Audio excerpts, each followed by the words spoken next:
നമസ്കാരം. ജോസ് ജോൺ വ്യൂവിലേക്ക് സ്വാഗതം.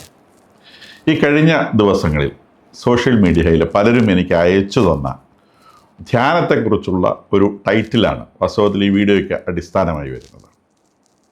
സ്ത്രീപീഡനത്തിന് പോലീസ് ലോക്കപ്പിൽ മാസങ്ങളോളം കിടന്ന ഒരു വ്യക്തി കോട്ടയത്തെ ഒരു ധ്യാന കേന്ദ്രത്തിൽ കുഞ്ഞുങ്ങളെ ധ്യാനിപ്പിക്കാനായി അവതരിച്ചിരിക്കുന്നു എന്നുള്ളതാണ് വാർത്ത.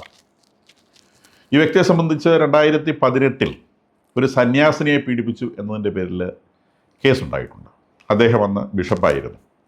അപ്പം അദ്ദേഹത്തിൻ്റെ ചാർജിലുള്ള, അദ്ദേഹത്തിൻ്റെ അധികാര പരിധിയിൽപ്പെടുന്ന, അദ്ദേഹത്തിൻ്റെ ജൂറിസ്ഡിക്ഷനിൽപ്പെടുന്ന ഒരു സ്ത്രീയെ, കന്യാസ്ത്രീയെ അദ്ദേഹം പീഡിപ്പിച്ചു എന്നായിരുന്നു കേസുണ്ടായിരുന്നത്. ഈ കേസിൻ്റെ പേരിൽ സെപ്റ്റംബർ 21, 2018 ഇദ്ദേഹത്തെ കേരള പോലീസ് അറസ്റ്റ് ചെയ്തു.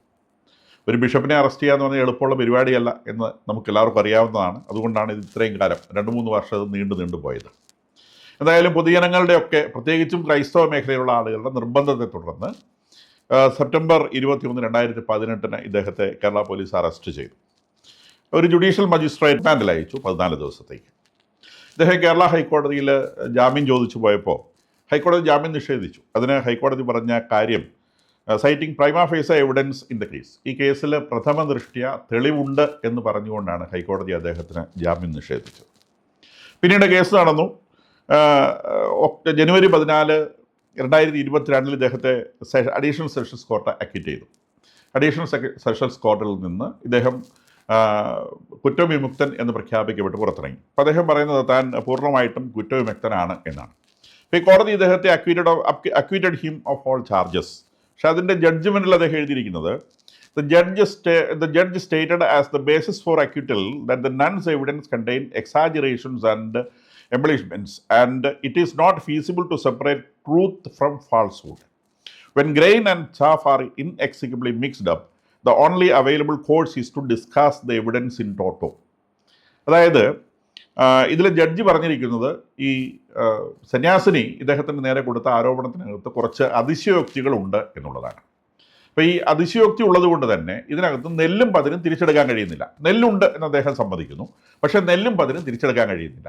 അങ്ങനെ നെല്ലും പതിരും തിരിച്ചെടുക്കാൻ കഴിയാത്ത ഒരു സാഹചര്യത്തിൽ മുഴുവൻ എവിഡൻസുകളും മുഴുവൻ തെളിവുകളും കളയുക എന്നുള്ളതാണ് ജുഡീഷ്യൽ പ്രാക്ടീസ്. അതുകൊണ്ട് ഇദ്ദേഹത്തെ അക്വിറ്റ് ചെയ്യുന്നതാണ്. അപ്പോൾ ഇദ്ദേഹം പറഞ്ഞതുപോലെ പരിപൂർണ്ണ വിമുക്തനാക്കി വിട്ടതല്ല, ഇദ്ദേഹത്തിനെതിരെയുള്ള തെളിവുകൾ വേണ്ട വിധം ചെകഞ്ഞെടുക്കാൻ കോടതിക്ക് സാധിക്കാൻ പറ്റാതെ പോയതുകൊണ്ട്, അല്ലെങ്കിൽ അത്തരത്തിൽ അവതരിപ്പിക്കാത്തത് കൊണ്ട് കോടതി ഇദ്ദേഹത്തെ വെറുതെ വിടുന്നു എന്നാണ് പറഞ്ഞത്. പക്ഷേ കേസ് അവസാനിച്ചിട്ടൊന്നുമില്ല. ഇദ്ദേഹം പറയുന്നത് ഞാൻ 100% കുറ്റവിമുക്തനായി എന്ന് ഇദ്ദേഹം അവകാശപ്പെടുന്നത്. കേസ് അവസാനിച്ചിട്ടില്ല. ഇദ്ദേഹത്തിനെതിരെ അപ്പീൽ ഇപ്പോൾ ഹൈക്കോടതി നിലവിലുണ്ട്. ആ കേസ് തുടങ്ങുന്നതേ ഉള്ളൂ. അപ്പോൾ കുറ്റവിമുക്തനായി എന്ന് ഇദ്ദേഹം അവകാശപ്പെടുമെന്ന് ഓർക്കണം. ഇന്നത്തെ പത്രങ്ങളിൽ വന്ന ഒരു വാർത്ത നിങ്ങൾ ശ്രദ്ധിക്കണം. ഈ തെഹൽക എന്ന് പറയുന്ന ഒരു മാഗസിൻ്റെ എഡിറ്റർ അരുൺ തേജ്പാലിനെതിരെ അദ്ദേഹത്തിൻ്റെ ഒരു പ്രവർത്തകയായിട്ട് ഒരു സ്ത്രീ കൊടുത്ത ഒരു കേസുണ്ടായിരുന്നു. ഇത്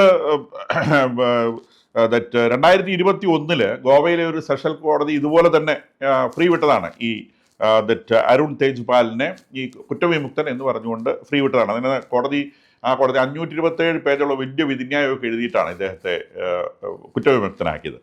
പക്ഷേ ഇന്ന് ബോംബെ ഹൈക്കോടതിയുടെ ഗോവ ബെഞ്ച് ഇന്നലെ ഇദ്ദേഹത്തിന് 10 വർഷത്തെ തടവ് ശിക്ഷിച്ചു. കൂടാതെ 10 ലക്ഷം രൂപ പിഴയും ശിക്ഷിച്ചു. അപ്പോൾ ഇദ്ദേഹത്തെ കുറ്റക്കാരനെന്ന് കണ്ടെത്തി ഹൈക്കോടതി 10 വർഷത്തെ തടവും 10 ലക്ഷം രൂപ പിഴയുമാണ് വിധിച്ചത്. അപ്പോൾ ഇവിടെ ഇതേ കേസിൽ ഈ പറയുന്ന മേലത്തെ കേസ് പോലത്തെ തന്നെ ഒരു കേസാണ്. ഈ തരുൺ തേജ്പാലിൻ്റെ അദ്ദേഹത്തിൻ്റെ അധീനതയിൽ വരുന്ന, അധികാര പരിധിയിൽ വരുന്ന അദ്ദേഹത്തിൻ്റെ ജൂനിയർ ആയിട്ടുള്ളൊരു സ്റ്റാഫിനെ പീഡിപ്പിച്ചു എന്നുള്ളതായിരുന്നു കേസ്. ഇതും സിമിലർ കേസാണ്. ഒരു ബിഷപ്പ് അദ്ദേഹത്തിൻ്റെ ജൂറിസ്ഡിക്ഷൻ്റെ കീഴിൽ വരുന്ന ഒരു സന്യാസിനെ പീഡിപ്പിച്ചു എന്നുള്ളതാണ് കേസ്. അപ്പം ഞാൻ കേസിൻ്റെ മെറിറ്റിലേക്കൊന്നും ഞാൻ കിടക്കുന്നില്ല, നമ്മൾ അതിൻ്റെ ഡീറ്റെയിൽസിലേക്ക് ഒന്നും പോകുന്നില്ല. പക്ഷെ കേസ് സമാനമായ കേസുകളാണ്. അപ്പോൾ ആ സമാനമായ കേസിൽ ഹൈക്കോടതി പറഞ്ഞിട്ടുള്ള വിധി ഇത്തരത്തിലാണ്. ഈ വിധി ഈ കേസിന് ബാധകമാണെന്ന് ഓർക്കണം. ഹൈക്കോടതി വിധികൾ എപ്പോഴും ലോയുടെ ഭാഗമായിട്ട് രൂപപ്പെടുന്ന സംഗതിയാണ്. അപ്പോൾ സ്വാഭാവികമായിട്ടും ഈ വിധിയും ഇവിടെ ഹൈക്കോടതിയിൽ ഇദ്ദേഹത്തിൻ്റെ പേരിലുള്ള കേസ് വരുന്ന സമയത്ത് സൈറ്റ് ചെയ്യപ്പെടും. ഇനി അദ്ദേഹം ഈ കേസിൻ്റെ കാര്യം ഞാനിതിനെ ഇവിടെ മെൻഷൻ ചെയ്തു. ഇത്തരത്തിൽ കേസിൽപ്പെട്ട ഒരാളാണ് കോട്ടയത്തിനടുത്തുള്ള ഒരു ധ്യാന കേന്ദ്രത്തിൽ ഇപ്പോൾ കുട്ടികളെ ധ്യാനിപ്പിക്കാൻ വേണ്ടി, ക്രിസ്റ്റീൻ എന്നാണ് ധ്യാനത്തിൻ്റെ പേര്. ടീൻ എന്നത് ഓർക്കുക, ടീനേജേഴ്സ്, കുഞ്ഞുങ്ങളെ ധ്യാനിപ്പിക്കാൻ വേണ്ടി. അപ്പോൾ കുഞ്ഞുങ്ങളെ ധ്യാനിപ്പിക്കാൻ വേണ്ടിയുള്ള ഒരു പ്രോഗ്രാം ഇദ്ദേഹം നടത്തുന്നതായിട്ടാണ് കാണുന്നത്. ഞാൻ ആ ധ്യാന കേന്ദ്രത്തെക്കുറിച്ച് നെറ്റിലൊക്കെ സെർച്ച് ചെയ്തപ്പോൾ കണ്ടത് അതിൻ്റെ ഡയറക്ടർ ഒരു വനിതയാണ്. അവർ പിന്നെ സിസ്റ്ററോ അങ്ങനത്തെ ആളൊന്നുമല്ല, ഒരു വനിതയാണ്. ഇത് കത്തോലിക്ക സഭയുടെ ഏതെങ്കിലും ഒഫീഷ്യൽ ധ്യാന കേന്ദ്രമാണോ എന്നറിയാൻ യാതൊരു സാധ്യതയുമില്ല. പക്ഷേ ഈ അച്ഛൻ, ഇദ്ദേഹം മുൻ പുരോഹിതനായിരുന്ന ഇദ്ദേഹം ഇപ്പോൾ പുരോഹിതനാണോ, ഇദ്ദേഹത്തിന് പൗരോഹിതരായിരുന്നു, എന്നാലും ബിഷപ്പ് എന്ന നിലയ്ക്ക് ഇദ്ദേഹത്തെ മാർപ്പാപ്പ ചവിട്ടി പുറത്താക്കി എന്നുള്ളത് പത്രങ്ങളിലൊക്കെ വന്ന കാര്യമാണ്. ഇദ്ദേഹം ഇപ്പോഴും ബിഷപ്പാണ് എന്ന് അവകാശപ്പെടുന്ന ആളാണ്. അതിൻ്റെ പേരിലാണെന്ന് തോന്നുന്നു ഒരു പ്രത്യേകതരം ഡ്രസ്സും ഒക്കെ ഇട്ട് ഈ കഴുത്തിൻ്റെ അടുത്തൊരു വെള്ള സാധനമൊക്കെ വെച്ചാൽ പുള്ളി നടക്കുന്നത്. പുള്ളിയുടെ പ്രത്യേക ക്വാളിഫിക്കേഷനൊക്കെ ഉള്ളതുകൊണ്ടായിരിക്കും ചിലപ്പോൾ ഇദ്ദേഹം ഈ വെളുത്ത സാധനമൊക്കെ വെച്ചിട്ടുള്ളത്. എന്തായാലും അങ്ങനെ ഒരു ഡ്രസ്സും ഒക്കെ ഇട്ടാണ് പുള്ളി അവതരിച്ചിട്ടുള്ളത്. ഇത് കത്തോലിക്ക സഭയുടെ ഒരു ഒഫീഷ്യൽ ധ്യാന കേന്ദ്രമാണോ, അല്ലെങ്കിൽ നമ്മളുടെ ഒഫീഷ്യൽ ധ്യാന കേന്ദ്രങ്ങളെ സംബന്ധിച്ച് വല്ല ലിസ്റ്റും ഉണ്ടോ? ആളുകൾ ധ്യാനം എന്ന് കേട്ടാൽ ആൾക്കാരെ കൂടെയല്ല, ഭക്തിമുക്തിൻ്റെ മനുഷ്യരിങ്ങനെ ഓടിപ്പോവാണ്. അപ്പോൾ ഇതിനകത്ത് ഈ ഇരകളെ പിടിക്കാനിരിക്കുന്ന ചെന്നായ്ക്കൾ പലപ്പോഴും ആട്ടിൻ്റെ വേഷം, ആട്ടുംതോലും ഇട്ടിട്ടാണ് ഇരിക്കുന്നതെന്ന് നമുക്കറിയാം. ഈ ഇരകളെ പിടിക്കുന്ന ചെന്നായി ആട്ടുംതോൽ ഇട്ടിട്ട് തന്നെയാണ് വരിക. അപ്പോൾ ഇത് ആട്ടുംതോൽ ഇട്ടിരിക്കുന്ന ഏത് ചെന്നായ്ക്കും ഒരു ധ്യാന കേന്ദ്രം തുടങ്ങാനുള്ള സംവിധാനം ഇന്ന് കത്തോലിക്ക സഭയിലുണ്ടോ? ഇപ്പം ഇദ്ദേഹം പലപ്പോഴും ഈ പറയുന്ന ഇദ്ദേഹം ഒരു ലാറ്റിൻ റൈറ്റുമായിട്ട് ബന്ധപ്പെട്ട ഒരു ബിഷപ്പായിട്ടാണ് ഞാൻ മനസ്സിലാക്കിയിട്ടുള്ളത്. ഈ ലാറ്റിൻ റൈറ്റ് ആണെങ്കിൽ പോലും ഇദ്ദേഹത്തിൻ്റെ പേരിൽ കേസുണ്ടായ സമയത്ത് ഇദ്ദേഹത്തെ സപ്പോർട്ട് ചെയ്യാൻ വന്നത് മുഴുവൻ സിറോ മലബാർ സഭയിലുള്ള ചില ബിഷപ്പുമാരും ചില ആളുകളുമാണ് ഇദ്ദേഹത്തെ സപ്പോർട്ട് ചെയ്യാൻ വന്നിട്ടുള്ളത്. ഇപ്പോഴും ഇദ്ദേഹം ഈ അവതരിച്ചിട്ടുള്ള ധ്യാന കേന്ദ്രം ഒരു സിറോ മലബാർ സഭയുമായി ബന്ധമുള്ള ഒരെണ്ണമാണെന്ന് തോന്നുന്നു. അപ്പോൾ തീർച്ചയായിട്ടും ഇത് ഏത് ജൂറിസ്ഡിക്ഷനിൽ, കോട്ടയത്താണ് ഈ ധ്യാന കേന്ദ്രം. അപ്പോൾ അതിൻ്റെ മേലെ വരുന്ന രൂപതകൾക്ക് ഇത് ഒരു ഒഫീഷ്യൽ ധ്യാന കേന്ദ്രമാണോ, ഇദ്ദേഹം സഭ നിയോഗിച്ചിട്ട് തന്നെയാണോ ഇവിടെ ധ്യാന ഗുരുവായിട്ട് വന്നിട്ടുള്ളത് എന്നൊക്കെ പറയാനുള്ള ബാധ്യതയുണ്ട് എന്ന് മനസ്സിലാക്കണം. ഇല്ലെങ്കിൽ ഇദ്ദേഹം സഭ നിയോഗിച്ച ആളല്ല എന്ന നിലയ്ക്ക് ഒരു പ്രസ്താവന വന്നില്ലെങ്കിൽ നിശ്ചയമായിട്ടും സഭ നിയോഗിച്ച ആളാണ് എന്നാണ് ആളുകൾ മനസ്സിലാക്കുക. മൗനം സമ്മതം എന്നാണല്ലോ നമ്മൾ മനസ്സിലാക്കുന്നത്. അപ്പോൾ ഇദ്ദേഹം പൗരോഹിത്യ ശുശ്രൂഷകളിൽ നിന്ന് പുറത്താക്കപ്പെട്ടിട്ടുള്ള ആളാണെങ്കിൽ അത് പറയണം. അങ്ങനെ പൗരോഹിത്യ ശുശ്രൂഷകളിൽ നിന്ന് പുറത്താക്കപ്പെടാത്ത ആളാണെങ്കിൽ ഇദ്ദേഹത്തിന് ഇങ്ങനത്തെ ഒരു പബ്ലിക് പരിപാടി ഇത് തുടങ്ങാനുള്ള സംവിധാനം ആരാണ് തുടങ്ങിക്കൊടുത്തത്? ഇദ്ദേഹം ലാറ്റിൻ സഭയിൽപ്പെട്ട ഒരാളെ ഇവിടെ വന്നിട്ട് സിറോ മലബാർ സഭയുമായി ബന്ധപ്പെട്ടൊരു സംഗതിയിൽ എങ്ങനെയാണ് അകത്തുക? അതോ ഇനി ഇത് സിറോ മലബാർ സഭയുമായി ബന്ധപ്പെട്ടതല്ല, ലാറ്റിൻ സഭയുടെ കീഴിൽ വരുന്ന സംഗതിയാണോ? എന്തായാലും ഇദ്ദേഹത്തിൻ്റെ കേസിലും ഇദ്ദേഹത്തിൻ്റെ കാലഘട്ടങ്ങളിലും ഒന്നും ഒരു ലാറ്റിൻ ബിഷപ്പ് പോലും ഇദ്ദേഹത്തിന് അനുകൂലമായൊരു പ്രസ്താവന നടത്തിയതായി ഞാൻ ഒരിടത്തും കണ്ടിട്ടില്ല. നേരെ മറിച്ച് ഈ സിറോ മലബാർ സഭയിലെ ചില ബിഷപ്പ്മാർ ചാടി ഇറങ്ങി ഇദ്ദേഹത്തിന് വലിയ സപ്പോർട്ട് പ്രഖ്യാപിക്കുന്നതായിട്ടും കണ്ടിട്ടുണ്ടായിരുന്നു. ഇനി ഈ ധ്യാനം എന്നൊക്കെ പറയുന്നത് വളരെ ഡീപ്പായിട്ടുള്ള ഈ ക്രിസ്ത്യൻ റിലീജിയസ് പ്രാക്ടീസുകളിലെ വളരെ ഡീപ്പായിട്ടൊരു സംഗതിയാണ്. അപ്പോൾ ഇവിടെ ഈ ധ്യാനിപ്പിക്കുന്ന ആളെ ധ്യാന ഗുരു എന്നൊക്കെയാണുള്ളത്. ഗുരു എന്ന് പറയുന്നത് വലിയ സ്ഥാനമാണ്. ഈവൻ പൗരോഹിത്യേക്കാൾ വലിയ സ്ഥാനമാണ് ഗുരു എന്ന് പറയുന്നത്. ഇപ്പോൾ ഇന്ത്യൻ ട്രഡീഷനിലൊക്കെ രാജഗുരു എന്ന് പറയുന്നത് രാജപുരോഹിതനേക്കാളും മേലെയാണ്. ഒരു ഗുരു എന്ന് പറയുന്നത് ഒരു ഒരു ഒരു ഒരു വ്യക്തിയുടെ ബ്രെയിനിനെ, ഒരു വ്യക്തിയുടെ മനസ്സിനെയും തലച്ചോറിനെയും സ്വാധീനിക്കുന്ന ആളാണ്. അപ്പോൾ ഒരു വ്യക്തിയുടെ മനസ്സിനെയും തലച്ചോറിനെയും ധ്യാനിപ്പിക്കാൻ മാത്രം ഉന്നതമായ ഒരു സ്ഥാനത്ത് വന്നിരിക്കുന്ന ഒരാൾ ഇത്തരത്തിലുള്ള ഒരു ബാക്ക്ഗ്രൗണ്ട്, സ്ത്രീകളെ തൻ്റെ അധികാര പരിധിയിൽപ്പെടുന്ന സ്ത്രീകളെ മിസ്യൂസ് ചെയ്തു എന്ന് പറയപ്പെടുന്ന ഒരാൾ, അതും ഇദ്ദേഹത്തിനെതിരെ ഉന്നയിക്കപ്പെട്ട ആരോപണങ്ങളുടെ കൂട്ടത്തിൽ അൺനാച്ചുറൽ സെക്സ് എന്ന് പറയുന്നൊരു സംഗതിയുണ്ട്. നോർമൽ അല്ലാത്ത രീതിയിൽ ലൈംഗിക ബന്ധത്തിൽ ഏർപ്പെടാൻ താല്പര്യമുള്ള ആളാണ് എന്നുള്ളത് ഇദ്ദേഹത്തിൻ്റെ പേര് ചാർജ് ചെയ്യപ്പെട്ടൊരു കേസാണ്.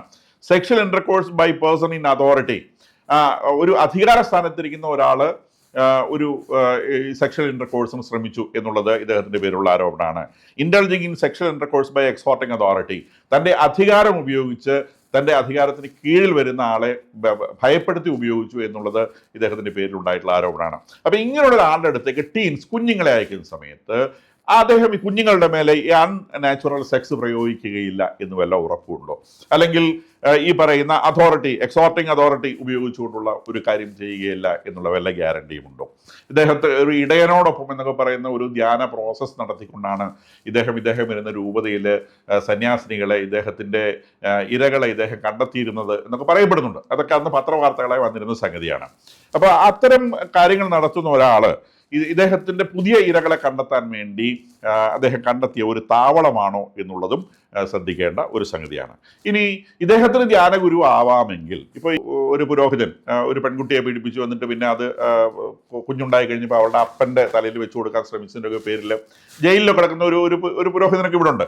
ഇദ്ദേഹത്തിനൊക്കെ ഇറങ്ങിയ ധ്യാനഗുരു ആവാൻ പറ്റുമോ? എങ്ങനെയാണ് ഇതിൻ്റെ ഒരു കണ്ടീഷൻ എന്നുള്ളത് പറയണം. എത്രയോ നല്ല അച്ഛന്മാർ കത്തോലിക്ക സഭയിലുണ്ട്. ഈ മുഴുവൻ ആളുകളെയും നാറ്റിക്കാൻ വേണ്ടി ഇദ്ദേഹത്തെ പോലത്തെ ആളുകൾ പുറത്തു വരുമ്പം എന്തുകൊണ്ട് സഭ ഇവർ ഡിസോൺ ചെയ്യാൻ തയ്യാറാവുന്നില്ല, പബ്ലിക്കായിട്ട് ഡിസോൺ ചെയ്യാൻ തയ്യാറാവുന്നില്ല?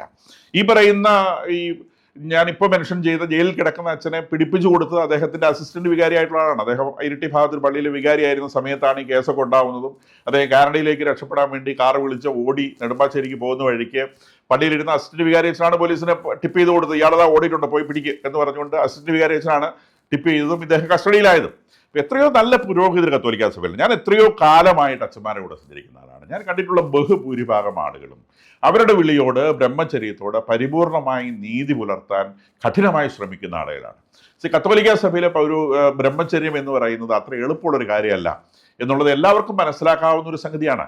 കാരണം ഇത് കാട്ടിൽ പോയിരുന്ന് താമസിക്കുന്ന പരിപാടിയൊന്നുമില്ല. ഇത് സാധാരണക്കാരുടെ ഇടയിൽ ജീവിച്ചുകൊണ്ട് ഒരു മനുഷ്യൻ അവൻ്റെ ബ്രഹ്മചര്യം കാത്തു സൂക്ഷിക്കേണ്ട സംഗതിയാണ്. ഒരു സാധാരണ മനുഷ്യന് കിട്ടുന്ന എല്ലാ എക്സ്പോഷറും, അത് ന്യൂസ് എക്സ്പോഷർ ആയിക്കൊള്ളട്ടെ, ടെലിവിഷൻ എക്സ്പോഷർ ആയിക്കൊള്ളട്ടെ, ഫോൺ എക്സ്പോഷർ ആയിക്കൊള്ളട്ടെ, വെബ്സൈറ്റുകളുടെ എക്സ്പോഷർ ആയിക്കോട്ടെ, ഈ പറഞ്ഞ എക്സ്പോഷറുകൾ മുഴുവൻ മുൻപിൽ വെച്ചുകൊണ്ട് എല്ലാ പ്രലോഭനങ്ങളുടെയും നടുവിൽ നിന്നുകൊണ്ട് ബ്രഹ്മചര്യം സൂക്ഷിക്കുക എന്ന് പറയുന്നത് മോസ്റ്റ് ഡിഫിക്കൽട്ട് തിങ്. അങ്ങനത്തെ ഒരു കാര്യം ചെയ്യാൻ വിളിക്കപ്പെട്ട ആളാണ് ഒരു കത്തോലിക്കാ പുരോഹിതൻ. അപ്പം അത്തരം കാര്യങ്ങൾ ചെയ്യുവാൻ വേണ്ടി കഠിനമായി മനസ്സിനെ നിയന്ത്രിച്ച് ശരീരത്തെ നിയന്ത്രിച്ച് ജീവിക്കുന്ന എത്രയോ ആളുകളെ നമുക്ക് പരിചയമുണ്ട്. അങ്ങനെയുള്ള ആളുകളുടെ ഇടയിൽ ഒരു സന്യാസിനെ പീഡിപ്പിച്ചു എന്ന് പറയുന്ന മ്ലേച്ഛനായിട്ടുള്ള ഒരു വ്യക്തി, അല്ലെങ്കിൽ അത്തരത്തിലുള്ള ആരോപണം നേരിട്ട വളരെ മ്ലേച്ഛനായ ഒരു വ്യക്തി കുഞ്ഞുങ്ങളെ കൈകാര്യം ചെയ്യുന്ന ഒരു സ്ഥലത്ത് വന്നിരിക്കുക എന്ന് പറയുന്നത് തടയാൻ ഈ സഭയുടെ തലപ്പത്തിരിക്കുന്ന ആളുകൾക്ക് ബാധ്യതയില്ലേ എന്നുള്ളതാണ് എനിക്ക് ചോദിക്കാനുള്ളത്.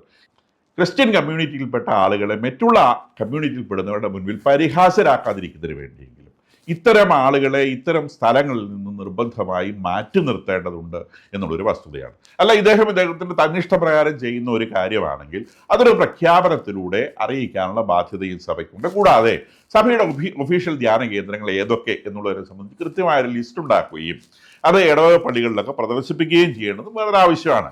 കാരണം ഇവിടെ ഒരാൾ കുറേ നാൾ ഈ ബൈബിളിലെ യേശുവും ഖുറാനിലെ ഈസാ നബിയും ഒക്കെ ഒന്നാണെന്ന് പറഞ്ഞ് പ്രസംഗിച്ച് നടന്ന ഒരു യോഗ്യൻ അദ്ദേഹവും ഒരു ധ്യാനകേന്ദ്രം നടത്തുന്നുണ്ട്. കത്തോലിക്കാ സഭയുടെ പഠനങ്ങളുമായി ഒരു തരത്തിൽ യോജിച്ചു പോകാത്തൊരു സംഗതിയാണത്. അപ്പൊ അത്തരം കാര്യങ്ങൾ നടത്തുന്ന ആൾ അദ്ദേഹത്തിന്റെ ധ്യാനകേന്ദ്രം അത് ഒഫീഷ്യലാണോ, അത് റെക്കഗ്നൈസ് ചെയ്യപ്പെട്ടിട്ടുണ്ടോ, ഇത്തരം കാര്യങ്ങളെ കുറിച്ചൊന്നും ഒരു ധാരണയില്ല. ആളുകൾ പെട്ടിക്കിടക്കെടുത്ത് അങ്ങോട്ട് പോവാണ്, ധ്യാനം കൂടാൻ പോവാണെന്ന് പറഞ്ഞിട്ട് ഇത്തരം സ്ഥലങ്ങളിൽ നിന്നൊക്കെ ഫീഡ് ചെയ്ത് കിട്ടുന്ന അറിവുകൾ അല്ലെങ്കിൽ ആ ബോധനങ്ങൾ അത് ഏത് തരത്തിലാണ് ഒരു ഹ്യൂമൻ ബ്രെയിനിനെ സ്വാധീനിക്കുക എന്നുള്ളത് നിശ്ചയമായും പഠിക്കപ്പെടാനൊരു സംഗതിയാണ്. കാര്യം ഓർക്കേണ്ടത് ക്രിസ്തുവിൻ്റെ പേരിലാണ് ഇത്തരം ഗോഷ്ഠികളൊക്കെ കാണിക്കുന്നതെന്ന് ഓർക്കണം. നമ്മളുടെ മുൻപിൽ ക്രിസ്തുവാരാണ് ഞാൻ ആരെയും പരിചയപ്പെടുത്തേണ്ട കാര്യമില്ല. മിക്കവാറും ധ്യാന കേന്ദ്രങ്ങളിൽ ഒന്നും ക്രിസ്തുവിനെ കാര്യമായിട്ട് പ്രസംഗിക്കുന്നില്ല. എല്ലാവരും പ്രസംഗിക്കുന്ന പഴയ നിയമമൊക്കെയാണ്. ആൾക്കാരെ പേടിപ്പിച്ച് എങ്ങനെ കൂടെ നിർത്താം, പൗരോഹിത്യത്തിൻ്റെ വലിപ്പം എങ്ങനെ കാണിക്കാം, ഇങ്ങനെയൊക്കെയുള്ള കാര്യങ്ങളെ സംബന്ധിച്ചുള്ള പ്രസംഗങ്ങളാണ് മിക്കവാറും ധ്യാന കേന്ദ്രങ്ങൾ നടക്കുന്നത്. ഞാനും ധ്യാനം കൂടിയിട്ടുണ്ട്. ഞാൻ 2-3 ധ്യാനങ്ങൾ കൂടിയിട്ടുണ്ട്. ഒന്നും മോശമാണെന്ന് ഞാൻ പറയുന്നില്ല. വളരെയേറെ എന്നെ സ്വാധീനിക്കാൻ ധ്യാനങ്ങൾക്ക് സാധിച്ചിട്ടുണ്ട്. എനിക്ക് അത്തരം ധ്യാന കേന്ദ്രങ്ങളിൽ ഇമ്പ്രൂവ്മെൻറ്റ്സ്, മെച്ചങ്ങൾ ഉണ്ടാക്കാൻ സാധിച്ചിട്ടുണ്ട്. അതുകൊണ്ട് തന്നെയാണ് ധ്യാന കേന്ദ്രങ്ങളുടെ പ്രവർത്തനങ്ങളിൽ സഭ സൂക്ഷ്മത സൂക്ഷിക്കണം എന്ന് ഞാൻ പറയാനുണ്ടായ കാരണം. ഞാൻ എന്തായാലും ഇദ്ദേഹത്തെ വിധിക്കാനെന്നാണല്ലോ, ഇദ്ദേഹം എന്തെങ്കിലും തരത്തിൽ ചെയ്തു വന്നോ അല്ലെങ്കിൽ അദ്ദേഹത്തിൻ്റെ പേരിൽ ഇപ്പോൾ വന്ന വിധി മോശമാണെന്നോ ഒന്നും ഞാൻ പറയുന്നില്ല. ഞാൻ പറയുന്ന ഒറ്റ കാര്യമുള്ളൂ, ഇദ്ദേഹത്തിന് ഇത്തരം പബ്ലിക് ആക്ടിവിറ്റികളിലേക്ക് തുറന്നു വിടരുത്. പേ ഉണ്ട് എന്ന് സംശയമുള്ളൊരു നായയെ ഒരിക്കലും അഴിച്ചു വിടരുത്. അതിനെ പൂട്ടിയിട്ടില്ലെങ്കിൽ അതിന് എങ്ങാനും പേ ഉണ്ടെങ്കിൽ പിന്നീടാണ് അതിന് കടി കിട്ടിക്കഴിഞ്ഞിട്ടാണ് പേ ഉണ്ടെന്ന് മനസ്സിലാകുന്ന ഈ കാര്യമൊന്നുമില്ല. പിന്നെ നമ്മൾ സഹിക്കേണ്ടി വരും. സംശയിക്കപ്പെടാൻ സാധ്യതയുള്ളൊരു വ്യക്തിയെ ഇമാതിരി പ്രവർത്തനങ്ങളിൽ ഏർപ്പെടാൻ അനുവദിക്കരുത് എന്നുള്ള എൻ്റെ അഭിപ്രായമാണ് ഞാനിവിടെ പ്രകടിപ്പിക്കുന്നത്. കൂടാതെ ഇവിടെ ഈ ബാലാവകാശ കമ്മീഷൻ എന്ന് പറയുന്ന സാധനമുണ്ട്, അല്ലെങ്കിൽ ഇതുമായിട്ടൊക്കെ ബന്ധപ്പെട്ട ഈ കുട്ടികളുടെ വെൽഫെയറുമായിട്ട് ബന്ധപ്പെട്ട കാര്യങ്ങൾ പ്രവർത്തിക്കുന്ന മന്ത്രിമാരുണ്ട്, നിയമ സംവിധാനങ്ങളുണ്ട്. അവരൊക്കെ ഇത്തരം കാര്യങ്ങൾ ശ്രദ്ധിക്കേണ്ടതാണ്. കുഞ്ഞുങ്ങളെ വഴിപിഴപ്പിക്കാനായിട്ട് ഒരാൾ ഒരു ക്ലാസ്സുമായി ഇറങ്ങുന്നുണ്ടെങ്കിൽ നിശ്ചയമായും കണ്ടുപിടിക്കാനുള്ളൊരു സംവിധാനവും ഈ നമ്മുടെ സമൂഹത്തിൽ ഉണ്ടാവേണ്ടതാണ് എന്നുള്ളതും ഒരു വസ്തുതയാണ്. ഈ ചാനൽ നിങ്ങൾക്ക് ഉപകാരപ്രദമായി തോന്നുന്നുണ്ടെങ്കിൽ സബ്സ്ക്രൈബ് ചെയ്യുക, ഫോർവേഡ് ചെയ്യുക.